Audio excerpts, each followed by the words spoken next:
ਕਹਿੰਦੇ ਖਾਲਸੇ ਦੀ ਜਨਮ ਭੂਮੀ ਸ੍ਰੀ ਅਨੰਦਪੁਰ ਸਾਹਿਬ ਤੋਂ ਸੀਐਮ ਨੇ ਵੱਡਾ ਐਲਾਨ ਕਰ ਦਿੱਤਾ ਜੀ। ਹਾਂਜੀ, ਦੇਖੋ ਐਲਾਨ ਹੋ ਗਿਆ ਵਾ। ਜਨਮ ਭੂਮੀ ਤੋਂ ਜਿਹੜਾ ਐਲਾਨ ਹੋਇਆ, ਖਾਲਸਾ ਜਨਮ ਭੂਮੀ ਤੋਂ, ਤਖਤ ਸ਼੍ਰੀ ਕੇਸਗੜ੍ਹ ਤੋਂ, ਤਾਂ ਐਲਾਨ ਹੋਇਆ ਕਿ ਆਨੰਦ ਮੈਰਿਜ ਐਕਟ ਹੈ ਜਿਹੜਾ, ਉਹ ਪੂਰਨ ਤੌਰ ਤੇ ਲਾਗੂ ਹੋਏਗਾ ਪੰਜਾਬ ਦੇ ਵਿੱਚ ਜੀ। ਸੋ ਹੁਣ ਇਸ ਮਾਮਲੇ ਦੇ ਵਿੱਚ ਅੱਜ ਇਹਨਾਂ ਨੇ ਜਿਹੜੀ ਗੱਲ ਕਹੀ ਆ ਕਿ ਦਸੰਬਰ 2016 ਦੇ ਵਿੱਚ ਜਿਹੜਾ ਇਹ ਲਾਗੂ ਹੋਇਆ ਸੀਗਾ, ਆਪਣੇ ਇੱਥੇ ਨਾ ਨੋਟੀਫਿਕੇਸ਼ਨ ਹੋ ਗਿਆ ਸੀਗਾ ਉਸ ਟਾਈਮ। ਇਹ ਕਹਿੰਦੇ ਕਿ ਉਹ ਅੱਧ ਅਧੂਰਾ ਹੀ ਰਹਿ ਗਿਆ। ਵੈਸੇ ਇਸ ਗੱਲ ਦੇ ਵਿੱਚ ਮਾਨ ਸਾਹਿਬ ਦੀ ਚ ਸੱਚਾਈ ਵੀ ਹੈਗੀ ਆ।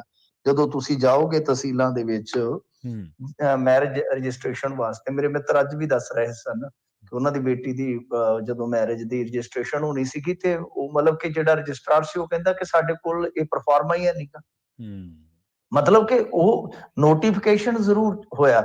ਅਸਲ ਦੇ ਵਿੱਚ ਥੋੜਾ ਹਿਸਟਰੀ 'ਚ ਜਾਓਗੇ ਤੇ ਤੁਹਾਨੂੰ ਪਤਾ ਲੱਗ ਜਾਏਗਾ। 1909 ਦੇ ਵਿੱਚ ਇਹ ਐਕਟ ਆਇਆ ਤੇ ਫਿਰ ਉਹਦੇ 'ਚ ਵੀ ਮਤਲਬ ਕਿ ਥੋੜਾ ਬਹੁਤਾ ਹੀ ਪ੍ਰਬੰਧ ਸੀ। ਫਿਰ ਅਗਾਂਹ ਜਦੋਂ 1955 'ਚ ਇਹਨਾਂ ਨੇ ਹਿੰਦੂ ਮੈਰਿਜ ਐਕਟ ਲਿਆਂਦਾ ਤਾਂ ਫਿਰ ਹੋਇਆ ਕਿ ਇਹਨਾਂ ਨੇ ਪਾਰਸੀਆਂ ਨੂੰ ਛੱਡ ਕੇ ਯਹੂਦੀਆਂ ਨੂੰ ਜਾਂ ਇਹ ਜਿਹੜੇ ਇਸਲਾਮ ਵਾਲੇ ਈਸਾਈ ਇਹਨਾਂ ਨੂੰ ਛੱਡ ਕੇ ਬਾਕੀਆਂ ਨੂੰ ਸਾਰਿਆਂ ਨੂੰ ਰੱਖ ਦਿੱਤਾ ਸੀ ਹਿੰਦੂ ਮੈਰਿਜ ਐਕਟ ਦੇ ਵਿੱਚ।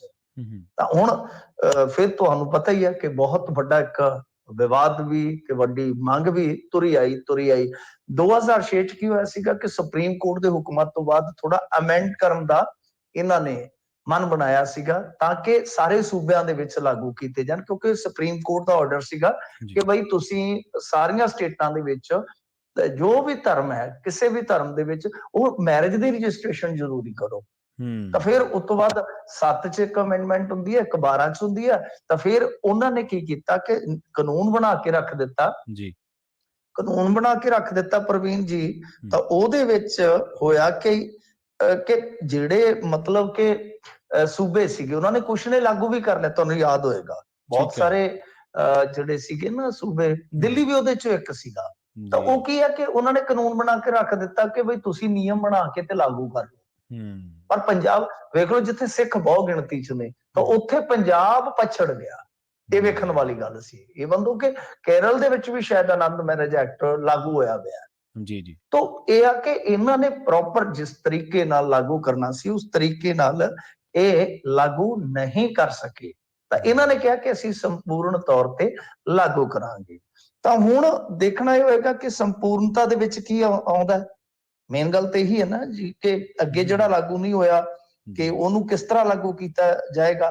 ਤਾਂ ਫਿਰ ਵੇਖਣੀ ਇੱਕ ਚੀਜ਼ ਹੋਰ ਵੀ ਹੋਏਗੀ। ਮੇਰਾ ਮੰਨਣਾ ਇਹਦੇ ਤੋਂ ਵੀ ਥੋੜਾ ਅੱਗੇ, ਚਲੋ ਇਹ ਮਾਨ ਸਾਹਿਬ ਜੋ ਕੋਸ਼ਿਸ਼ ਕਰ ਰਹੇ ਨੇ ਗੋਡਿਆਂ, ਇਹ ਇੰਨਾ ਕੋਈ ਕਰ ਸਕਦੇ ਨੇ, ਐਦੋਂ ਵੱਧ ਨਹੀਂ ਕਰ ਸਕਦੇ, ਕਿਉਂਕਿ ਇਹ ਐਦੋਂ ਵੱਧ ਸਿੱਖਾਂ ਨੂੰ ਦੇਖੋ ਆਨੰਦ ਮੈਰਿਜ ਐਕਟ ਦੇ ਵਿੱਚ ਨਾ ਇੱਕ ਗੱਲ ਸਮਝਣ ਵਾਲੀ ਹੈ ਕਿ ਮੈਰਿਜ ਰਜਿਸਟ੍ਰੇਸ਼ਨ ਹੀ ਹੋਣੀ ਹੈ ਨਾ ਤੁਹਾਡੀ, ਪਰ ਹੁੰਦਾ ਕੀ ਹੈ ਕਿ ਜਿਵੇਂ ਨਿਆਂਇਕ ਅਲੈਦਗੀ, ਕੋਈ ਨਜਾਇਜ਼ ਬੱਚੇ ਦਾ ਸਾਂਭ ਸੰਭਾਲ ਦਾ ਮਸਲਾ ਹੈ, ਡਾਈਵੋਰਸ ਦਾ ਮਸਲਾ ਹੈ, ਉਹਦੇ ਲਈ ਕਿਹੜਾ ਐਕਟ ਹੈ ਤੁਹਾਡੇ ਕੋਲ? ਤਾਂ ਉਹਦੇ ਲਈ ਤਾਂ ਕੋਈ ਨਹੀਂ ਹੈ ਨਾ। ਉਹਦੇ ਲਈ ਤਾਂ ਵਾਪਸ ਤੁਹਾਨੂੰ 1955 ਵਾਲੇ ਚ ਹੀ ਜਾਣਾ ਪਵੇਗਾ ਜੀ। ਤਾਂ ਮੇਰਾ ਤਾਂ ਮੰਨਣਾ ਇਹ ਹੈ ਕਿ ਸਿੱਖਾਂ ਵਾਸਤੇ ਤਾਂ ਸਭ ਤੋਂ ਬੈਸਟ ਮੰਗ ਜਿਹੜੀ ਲੱਗਦੀ ਉਹੀ ਕਿ ਆਪਣਾ ਸਿੱਖ ਮੈਰਿਜ ਐਕਟ ਹੋਵੇ।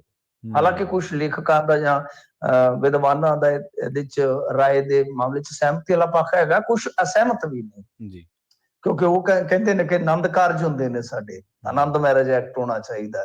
ਪਰ ਆਨੰਦ ਮੈਰਿਜ ਐਕਟ ਠੀਕ ਹੈ, ਆਨੰਦ ਕਾਰਜ ਹੁੰਦੇ, ਪਰ ਇੱਕ ਵਿਧਾਨਤ ਹੈ, ਇੱਕ ਰੀਤ ਹੈ। ਉਸ ਤੋਂ ਬਾਅਦ ਆਪਾਂ ਜੋ ਦੇਖਦੇ ਹਾਂ ਤਾਂ ਇੱਕ ਆਪਾਂ ਵਿਆਹ ਹੀ ਸ਼ਬਦ ਇਸਤੇਮਾਲ ਕਰਦੇ ਹਾਂ।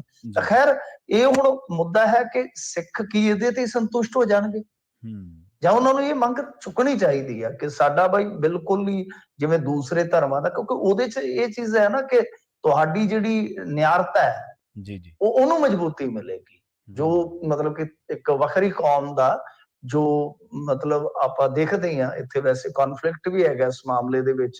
ਜੋ ਜਿਵੇਂ ਮੈਂ ਤੁਹਾਨੂੰ ਦੱਸਿਆ ਕਿ ਉਹਦੇ ਨਾਲ ਜੋੜਿਆ ਜਾਂਦਾ ਦੂਸਰੇ ਧਰਮਾਂ ਨੂੰ, ਬੋਧੀ ਵੀ ਜੋੜ ਦਿੱਤੇ ਜਾਂਦੇ ਆ। ਤਾਂ ਸਿੱਖ ਵੱਖਰੀ ਕੌਮ ਹੈ, ਉਹਨਾਂ ਦੀ ਆਪਣੀ ਵੱਖਰੀ ਹੋਂਦ ਆ। ਉਹ ਜਿਹੜੀ ਮਤਲਬ ਕਿ ਇੱਕ ਉਸ ਮਾਮਲੇ ਦੇ ਵਿੱਚ ਬੜੀ ਪੱਖਦਾਰੀ ਉਹ ਮਜ਼ਬੂਤ ਹੁੰਦੀ ਹੈ। ਹੁਣ ਦੇਖਣਾ ਹੋਵੇਗਾ ਜੀ ਕਿ ਕੀ ਇਹ ਲਾਗੂ ਸੰਪੂਰਨ ਤੌਰ ਤੇ ਹੁੰਦਾ ਹੈ, ਜਾਗਰਤੀ ਆਉਂਦੀ ਹੈ, ਸਾਰਾ ਕੁਝ ਹੁੰਦਾ ਹੈ, ਉਹ ਵੱਖਰੀ ਗੱਲ ਹੈ। ਤਾਂ ਜਿਹੜੀ ਉਹ ਦੂਸਰੀ ਮੰਗ ਹੈ ਕਿ ਉਹ ਵੀ ਕਦੇ ਉੱਠੇਗੀ?